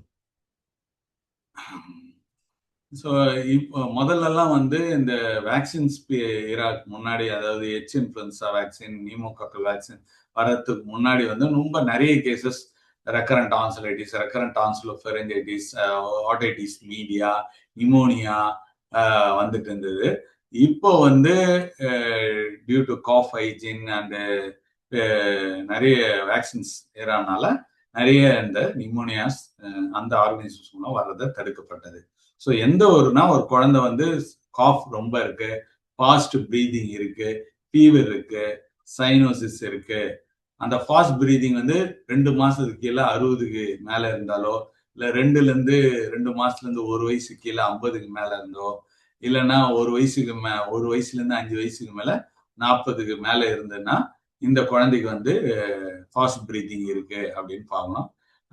ரெண்டாவது வந்து சப்காஸ்டல் ரெட்ராக்ஷன், இன்ட்ராகாஸ்டல் ரெட்ராக்ஷன், அப்புறம் வந்து accessory muscles of respiration work ஆகுதான்னு பார்த்துட்டு, ஸோ அந்த நேரத்தில் நம்ம வந்து we have to check the saturation less than 90, 94 இல்லை ரூம் ஏர் இருக்குதுன்னா we have to supplement the oxygen. So the main symptoms எடுத்துனா ஒன்று நிமோனியா இருக்கலாம், இன்னொன்று வந்து பிசிபி இருக்கலாம், இன்னொன்று வந்து டிபி இருக்கலாம், இன்னொன்று வந்து viral CMV or other childhood virus அப்படின்னு எடுக்கலாம். இன்ஃப்ளமேட்டரி பெத்தாலஜினா லிம்போ இன்டர்ஸ்டிஷியல் நிமோனைட்டிஸ் இருக்கலாம், இல்லை லாங் ஸ்டாண்டிங்காக இருக்கிறனால ப்ராங்கிக்டேசிஸ் பல்மரி ஹைப்பர் டென்ஷன் இருக்கலாம்.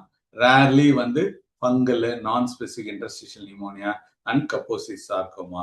ஸோ நம்ம மெயினாக என்ன பார்க்க போகிறோம் அப்படின்னா, நம்ம காமனாக பார்க்குறது வந்து பேக்டீரியல் நிமோனியா அப்படின்னும் போது அமாக்ஸ்லின் வெதர் வந்து சைல்டு வந்து ஓரல் இன்டேக் எடுத்துக்குது அப்படின்னா நம்ம வந்து ஓபியாவே ட்ரீட் பண்ணலாம். அமாக்ஸ்லின் 50 mg per kilogram per day கொடுக்கலாம். இல்லை அந்த குழந்தை ஓரலா டேக் எடுத்துக்க முடியல, ரெஸ்பிரேட்டரி ரொம்ப அதிகமாக இருக்கு, ஹை கிரேட் ஃபீவர் ஆகுதுன்னா we have to admit and we have to give the IV parenteral antibiotics. இதே நம்ம வந்து பிசிபிஐ இருந்ததுன்னா நம்ம வந்து அதுக்கேற்ற cotrimoxazole drug 20 mg per kilogram per day கொடுக்கணும். ஸோ என்னென்ன ஃபேக்டர்ஸ் எல்லாம் நம்ம நினைக்கிறோம்னா, ஒன்று வந்து வயசு, ரெண்டாவது ரொம்ப அக்யூட்டா இருக்கா இல்லை அடிக்கடி வந்துட்டே இருக்கா, கூட வந்து கையில் கிளப்பிங் இருக்கா, சைனோசிஸ் இருக்கா, அந்த குழந்தையோட நியூட்ரிஷனல் ஸ்டேட்டஸ் எப்படி இருக்கு, இம்யூன் ஸ்டேட்டஸ் எப்படி இருக்கு, கூட எதுனா ஓஐஸ் எதுனா இருக்கா இல்லைன்றத பார்க்கணும். ஸோ இப்போ ஒரு 2-3 கேஸ் ஸ்டடிஸ் பார்க்குறோம். ஒன்று வந்து 12 மாச குழந்தை வந்து ஹெச்ஐவினால வருது. குழந்தைக்கு வந்து ஜுரம், இரும்பல், ரொம்ப மூச்சு வாங்குது 4 நாளா, குழந்தை ஆகாரமே சாப்பிடல. பார்க்கும்போது குழந்தை வந்து ரொம்ப சோர்வா இருக்கு. வெயிட் வந்து 6.5 கிலோ, ஹைட் வந்து 68 சென்டிமீட்டரு, ஜெனரலைஸ் லிம்போடினோபதி இருக்கு, நாக்கில் வந்து மாவா இருக்கு, ஓரல் கேண்டிடேசிஸ் இருக்கு, எப்படோஸ்பிளேனோமெகலி இருக்கு, ரெஸ்பிரேட்டரி ரேட்டு 66 இருக்கு, செஸ்ட் இன்ட்ராயிங் இருக்கு, சேச்சுரேஷன் பார்க்கும்போது 82 இருக்கு. ஸோ இது எல்லாமே குறிக்கிறது என்னன்னா ஒரு நிமோனியா ஃபீச்சர்ஸா குறிக்குது. ஒரு வயசு குழந்தைக்கு வந்து 9 கிலோ இருக்கணும், ஆனா அந்த குழந்தை 6.5 கிலோ தான் இருக்கு. அதே வந்து 1 வயசு குழந்தை 75 சென்டிமீட்டர் தான் இருக்கணும், 68 சென்டிமீட்டர் தான் இருக்கு. ரெஸ்பிரேட்டரி ரேட் வந்து நார்மலா 1 வயசு குழந்தை வந்து 50க்கு கீழே தான் இருக்கணும், இந்த குழந்தைக்கு 66 இருக்குது. சேச்சுரேஷன் வந்து ரூம் ஏருக்கு 90க்கு மேல இருக்கணும், 90க்கு கீழே இருக்கு. ஸோ இதெல்லாம் வந்து ஷோஸ் தட் இது ஏதோ ஒரு ரெஸ்பிரேட்டரி பெத்தாலஜி இருக்கு, நீட்ஸ் என்ன அர்ஜென்ட். அதே மாதிரி கிரண்டிங் இருக்கா, இல்லை கூட அடிஷ்னலா ஸ்ட்ரைடரு வீசிங் எதுனா இருக்கான்றத பார்க்கணும். ஸோ இது 3 கிளாசிஃபிகேஷனா இருக்கலாம்: severe pneumonia or very severe disease, pneumonia, cough and cold. So இது மாதிரி சிவியர் நிமோனியா இருக்கிறது வந்து we have to refer urgently to the hospital. இதே வெறும் ஃபாஸ்ட் பிரீதிங் மட்டும் இருக்கு, இது மாதிரி டேஞ்சர் சைன்ஸ் எல்லாம் லைக் ஸ்ட்ரைடரு, செஸ்ட் இன்ட்ராயிங்கு இதெல்லாம் இல்லை, வெறும் ஃபாஸ்ட் பிரீதிங் மட்டும் இருக்குன்னா ஓரல் ஆன்டிபயோட்டிக்ஸ் 3 days கொடுத்துட்டு நம்ம ரிட்டர்ன் ரிவ்யூ பண்ணணும். இதே no signs of pneumonia severe disease இல்லை, வெறும் காஃப் அண்ட் கோல்டு இருக்குன்னா அதுக்கு ஏற்ற மாதிரி நம்ம வீசிங் இருந்தால் ப்ராங்கோடைலேட்டர்ஸ் கொடுக்கணும், இல்லைன்னா அதுக்கேற்ற ஆன்டிபயோட்டிக்ஸ் கொடுக்கணும். So next comes the pneumocystis jirovecii pneumonia. Less than 1 yearலேயும் காமன், ரொம்ப நான் இன்ஃபெக்டட் பர்சன்ஸ்க்கு. இல்லை ஹெச்ஐவிக்கு வந்து எந்த ஏஜ்ல வேணா common, but less than 5 years ரொம்ப காமன். CD4 கவுண்ட் 100 கீழே இருந்ததுன்னா இந்த பிசிபி நிமோனியா வர வாய்ப்புகள் இருக்கு. இதே அந்த பேஷண்ட் வந்து கோட்ரைமாக்சல் ட்ரக் ஒழுங்கா சாப்பிட்டு இருந்ததுன்னா இந்த பிசிபி நிமோனியாவை தடுக்கலாம். ஸோ என்ன ஃபீச்சர்ஸ் இருக்குன்னா, குழந்தைக்கு வந்து ஹை கிரேட் ஃபீவர் இருக்கும், குழந்தைக்கு மூச்சு வாங்கும், ரெண்டாவது வந்து அசசரி மசில்ஸ் எல்லாம் ஒர்க் ஆகும், காஃப் இருக்கும். ஸோ கிளினிக்கலாக எக்ஸாமின் பண்ணும்போது குழந்தைக்கு வந்து சேச்சுரேஷனும் கம்மியாக இருக்கும். ஸோ எதனா ஒரு திஸ் வந்து எக்ஸ்ரே சிம்டம்ஸ் பெத்தாலஜி வந்து ஏர்லியஸ்ட் வந்து infiltrates or perihilar progressing peripherally reaching the apical portions of the lung. இந்த பெரிய ஐலார் ரீஜன்ல இன்ஃபில்ட்ரேட்ஸ் இருக்கும். அதுக்கப்புறம் bilaterally diffuse parenchymal infiltrates with ground glass appearance இருக்கும். அப்புறம் rarely lobar cavitary nodular or miliary lesions இருக்கும். So all HIV infected பேஷண்ட்ஸை நம்ம ஒழுங்காக ட்ரீட் பண்ணலாம்னா ஸ்பான்டினியஸ் நியூமோதோராக்ஸ் இருக்கும். ஸோ ரொட்டீன் ஆன்டிபயோட்டிக்ஸ் கொடுத்துட்டு 48 hours கழிச்சு குழந்தை வந்து சேச்சுரேஷன் டிப் ஆகிட்டே போயிட்டு இருக்கேன், அந்த குழந்தை வந்து சைனோசிஸ் வருது அப்படின்னா நம்ம வந்து we have to think of PCP pneumonia. அந்த குழந்தைக்கு நம்ம உடனே ஆக்சிஜன் அட்மினிஸ்ட்ரேஷன் கொடுத்துட்டு கோட்ரைமாக்சல் 20 mg per kilogram per day in 4 divided doses for 3 weeks. 21 நாளுக்கு நம்ம 20 mg per kilogram per day கொடுக்கணும். அதுக்கப்புறம் ஒன்ஸ் அந்த குழந்தை ரிகவர் ஆயிட்ட பிறகு we have to give the secondary prophylaxis. All CLHV have to be given co-trimester regardless of clinical stage or CD4% up to 5 years of age. So இதுதான் வந்து இந்த PCB pneumonia. So முதல்ல வந்து normal pneumonia பார்த்தோம், அடுத்தது PCB pneumonia பார்த்தோம். So then comes த CBT. So எல்லா குழந்தைங்களுக்கும் 6 வாரத்துலேருந்து நம்ம சிபிடி கொடுக்கணும். 6வது வாரத்தில் இஏடி செக் பண்ணி பார்க்கணும். இஏடி என்ன டெஸ்ட் இருந்தாலும் ரிப்போர்ட் வந்தாலும் 18 மாதம் வரைக்கும் கோட்ரைமாக்சோல் ட்ரக் கொடுக்கணும். இதே பாசிட்டிவ் ஆயிடுச்சு அப்படின்னா 5 வயசு வரைக்கும் கொடுக்கணும். So case study எடுத்துக்கிட்டா 8 years old male HIV positive child presented with high grade fever, cough, vomiting, chest pain, poor appetite of 4 days duration. Past history எதுவும் significant இல்லை. Parents HIV positive and they are living together. And birth and developmental history வந்து normal, தடுப்பூசி எல்லாம் கரெக்டாக போட்டிருக்காங்க. Main symptom வந்து fever, cough, chest pain, vomiting. So இந்த patient வந்து fever, febrile, good hydration, respiratory symptom பார்த்தோன்னா extensive crepitations over the right infrascapular, suprascapular and axillary areas. Also present over the other areas but scattered. The chest X-ray of the child is projected for interpretation. இது மாதிரி ஒரு consultation features, ஏசினஸ் இந்த right middle and upper lobe இருக்கு. So probable diagnosis is the pneumonic consolidation of the right upper lobe. So என்னென்ன நிமோனியாஸ் இருக்கு அப்படின்றது அதுக்கேற்ற மாதிரி நம்ம வந்து ஆன்டிபயோட்டிக்ஸ் கொடுக்கணும். ஸோ கேஸ் 3 எடுத்துனா, Raja is a 2 year 9 months old boy, HIV positive. Father வந்து sputum positive pulmonary TB for 4 months. So they developed a cough and low grade fever since 3 weeks. Body weight வந்து 9 kg. CD4 count 256, hemoglobin 2.8, 8.8, mycobacterium tuberculosis positive, rifampicin sensitive. So ஒரு contact history இருக்கு. ரெண்டாவது வந்து அந்த குழந்தை வந்து 2 இயர்ஸ்க்கான optimal wait இல்லை, 12 kg இருக்கணும், 9 kg தான் இருக்கு. CD4 count less than 350 is more prone to occur tuberculosis, and also the child is nutritional sufficient இல்லாதனால ஹீமோகுளோபினும் 8.8 இருக்கு, மாடரேட் அனீமியா இருக்கு. மைக்ரோபயாலஜிக்கலி confirmed mycobacterium tuberculosis positive. So we have to start ATT as per weight band. அதே மாதிரி we have to give ART, abacavir-lamivudine with dolutegravir twice a day dosage, and also we have to give cotrimoxazole.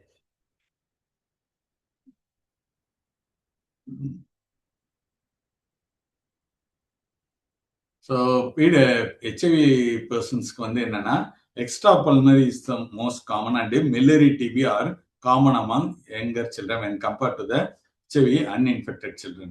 So pulmonary டிபிக்கு வந்து fever, cough, failure to thrive, weight loss, poor weight gain, history of TB, contact to be taken.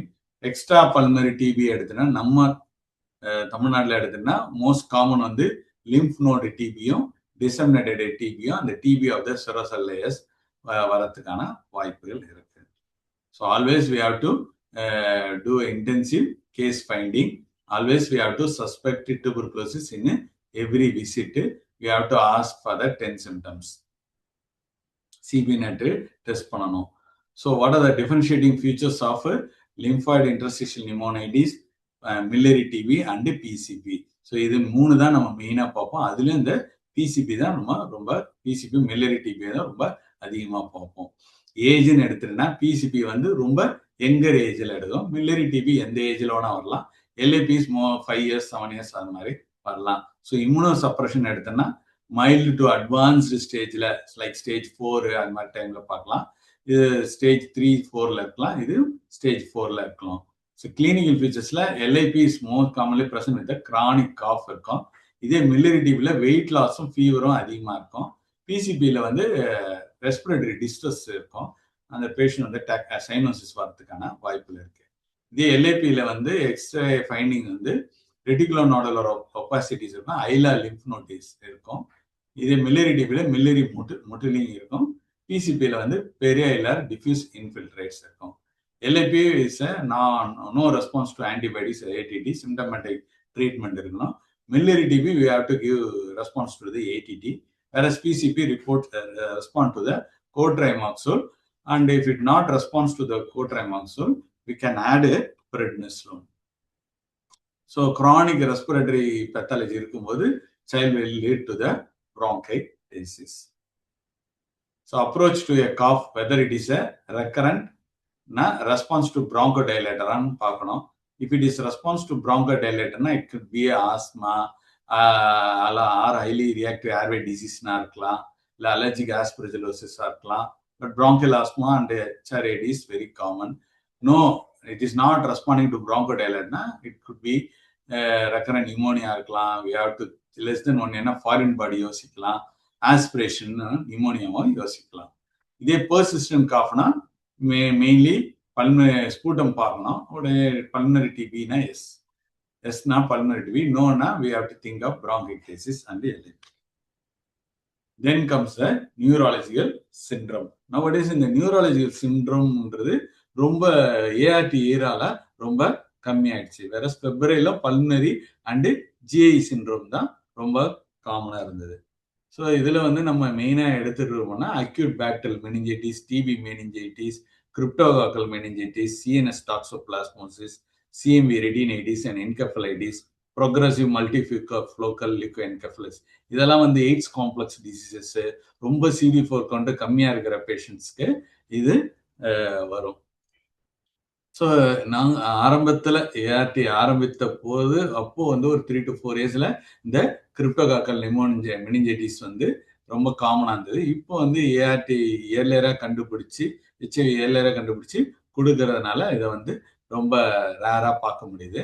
So இது என்ன present ஆகும்னா, patient will be have a high grade ஃபீவராக இருக்கும், throbbing headache, ரொம்ப கயிறு வச்சு கட்டிக்கிற மாதிரி, தலை கட்டுற மாதிரி ஸ்டேட் இருக்கும். ரெண்டும் ஒரு மாதிரி டிஸ்ஓரியன்டா இருப்பான். And there will be neck stiffness, focal deficiency எல்லாம் ரொம்ப ரேரா இருக்கும். மெயின் ஐடியல் சிம்டம் ஃபீவரும் ஹெட்டேக்கா இருக்கணும். இதே if you do an எல்பின்னா raised intracranial pressure இருக்கும். ஸோ என்ன மெயின் 3 பார்க்க போறோம். கிரிப்டோகாக்கல், டிபி, பயோஜெனிக் அப்படின்னு பார்க்கும்போது பேத்தஜன்ஸ் எடுத்துட்டுனா, செல்ஸ் எடுத்துட்டுனா, கிரிப்டோகாக்கஸ்ல லிம்போசைட்டிக் இருக்கும், பேபி நார்மலா இருக்கலாம். இதே டியூபர்குலோசிஸ் ரொம்ப அதிகமா இருக்கும். பயோஜெனிக் பாக்டீரியால நியூட்ரோஃபில்ஸ் அதிகமா இருக்கும். பயோகெமிஸ்ட்ரி புரோட்டீன் எலிவேட்டடா இருக்கும், லோ சுகரா இருக்கும் கிரிப்டோகாக்கஸ்ல. வேற டியூபர்குலோசிஸ்லயும் புரோட்டீன் எலிவேட்டடா இருக்கும், பட் லோ டு நார்மல் சுகரா இருக்கும். பயோஜெனிக்ல வெரி லோ சுகரா இருக்கும். கிரிப்டோகாக்கஸ்க்கு இன்ஜினியரிங் ப்ரிப்பரேஷன் மூலமா we can identify the cryptococcal pathogen, capsulated organism, neoformans பார்க்கலாம். TB mycobacterium tuberculosis culture, pyogenic gram stain பார்க்கலாம். ஸோ கிரிப்டோகாக்கல் மெனிஞ்சைட்டிஸ்க்கு treatment amphotericin B and fluconazole, and also after the induction ஃபேஸ்னு ஒன்று இருக்கு, தென் கன்சாலிடேஷன் ஃபேஸ்ன்னு இருக்கு, then maintenance phase. முக்கியமானது maintenance phase continue பண்ணணும் டில் த patient CD4 count causes 200 அப்படின்னு. Then comes the HIV findings in the HIV related neuropathology. So meningitis எடுத்துட்டுனா pyogenic, that is bacterial, then TB meningitis and cryptococcal meningitis. நம்ம பார்க்கறது மெயினா bacterial TB meningitis, cryptococcal அதிகமா பார்க்கறது இல்ல. So depending upon the cells and biochemistry இதுவும் gram staining மூலமா we can differentiate it. Then comes the CT findings எடுத்தனா HIV encephalopathy, that is progressive multifocal leukoencephalopathyல cortical atrophy இருக்கும், and bilateral basal ganglia calcifications இருக்கும். வேற CNS toxoplasmosisல single or multiple lesions with mass effect இருக்கும். இதே tuberculoma brainல வெறும் single ring enhancing lesion இருக்கும். CNS toxoplasma multiple lesions இருக்கும். இதே டியூபர்குலோமால சிங்கிள் லீஷன் இருக்கும். Progressive multifocal single or multiple hypodense lesions in cortical matter without contrast enhancement. ஒரு குழந்தைக்கு மைல்ஸ்டோன்ஸ் பீரியாடிக்கலே அட்டன் பண்ணிட்டு then there is a regression இருந்ததுன்னா we have to think of progressive multifocal leukoencephalopathy. அதே மாதிரி CD4 count 50 இல்ல 100 கீழ இருந்ததுன்னா we have to think of. So single lesion seen in the CT brain na, that is CNS toxoplasmosis. Multiple lesions இருந்தது ring enhancing இருந்ததுன்னா that is tuberculoma brain. Hypodense lesions இருந்ததுன்னா PML. Then comes the main வந்து gastrointestinal syndrome.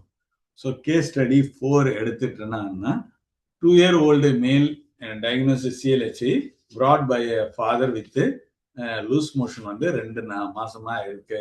குழந்தை வந்து wait கெயினே ஆக மாட்டேது 2 மாசமா.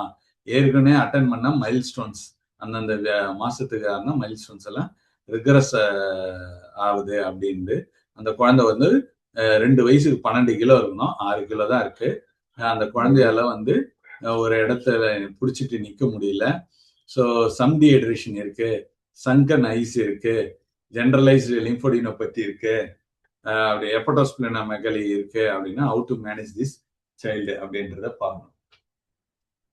அந்த mobile so dehydration science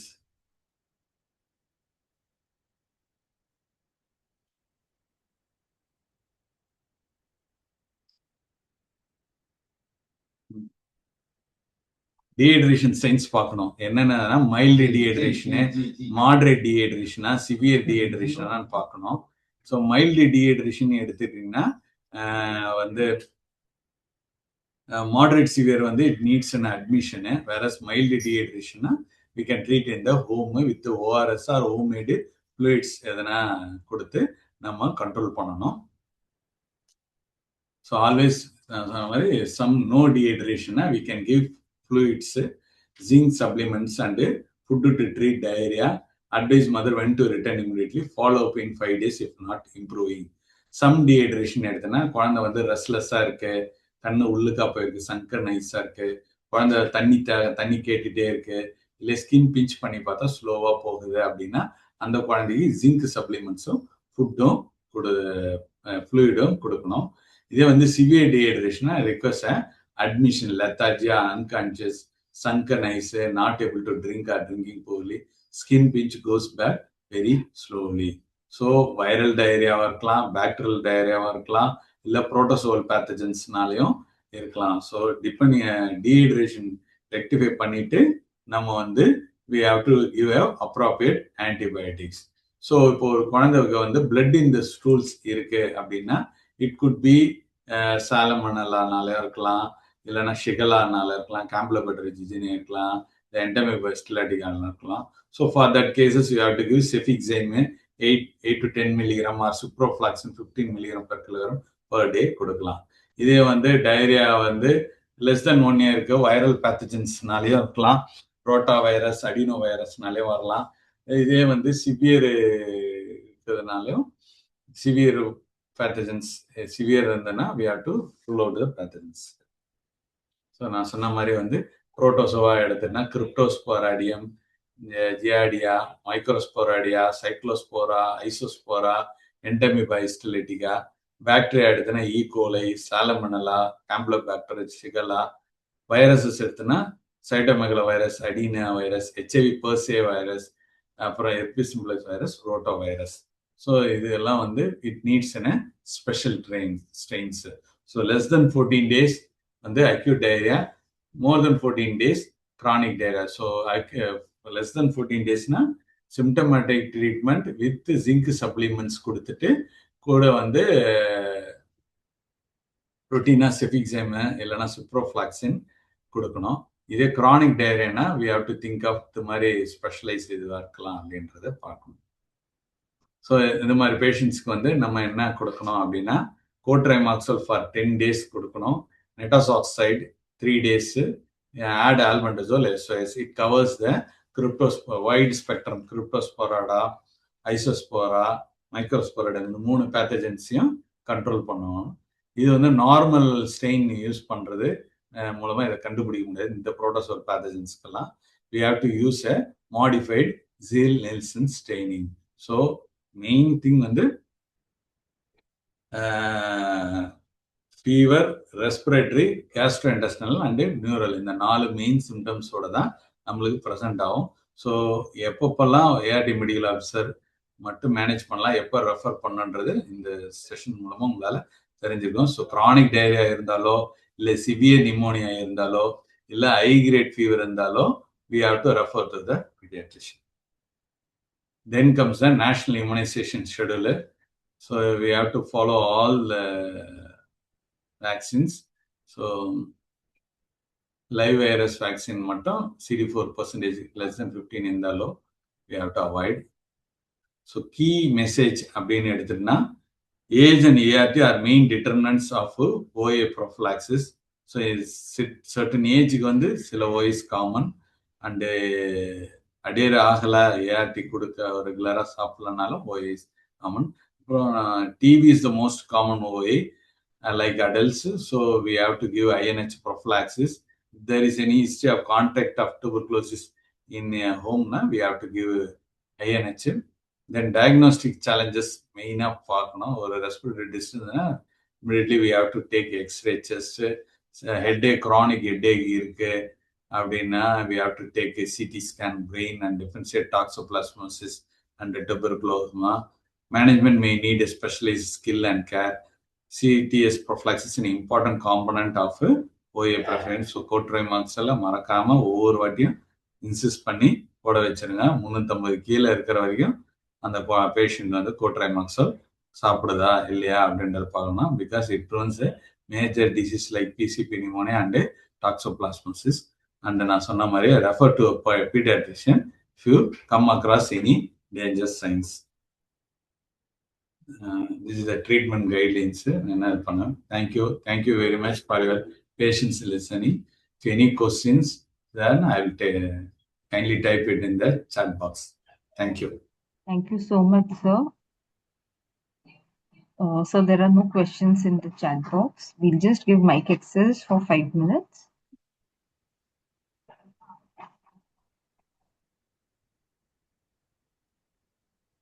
Kiran sir, can we give mic access, please? Given. Yeah, thank you. If there are any questions, participants can now unmute and ask questions.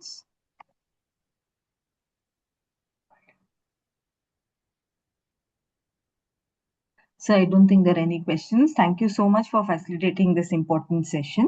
So in this month, we have conducted both the RDLS session. One is on the management of CLHIV at ARTCs, and the second one is about opportunistic infections.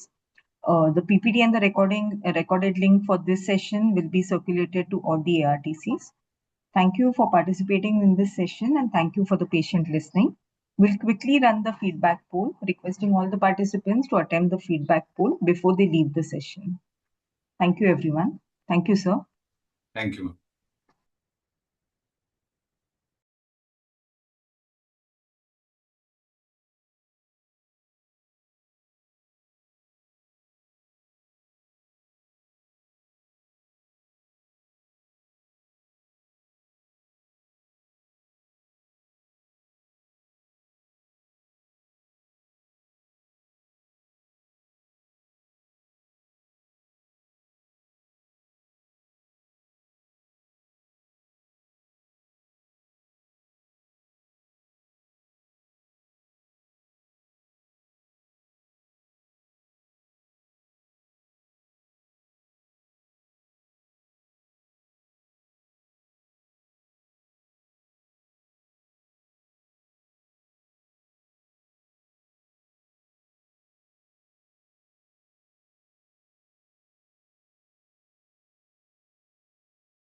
Requesting everyone to please attempt the feedback poll. There are 5 questions in all. Scroll through the questions and then you can click on the answer of your choice.